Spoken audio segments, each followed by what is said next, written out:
兄弟们，这个古井已经被我们抽干了，现在看一下还有多少。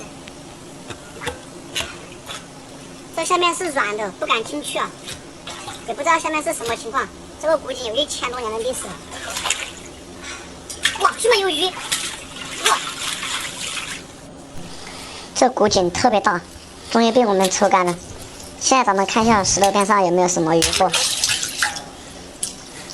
在这个巨石下面发现了一条鳝鱼，这条鳝鱼都老黄了。咱们稍后开启精彩的直播。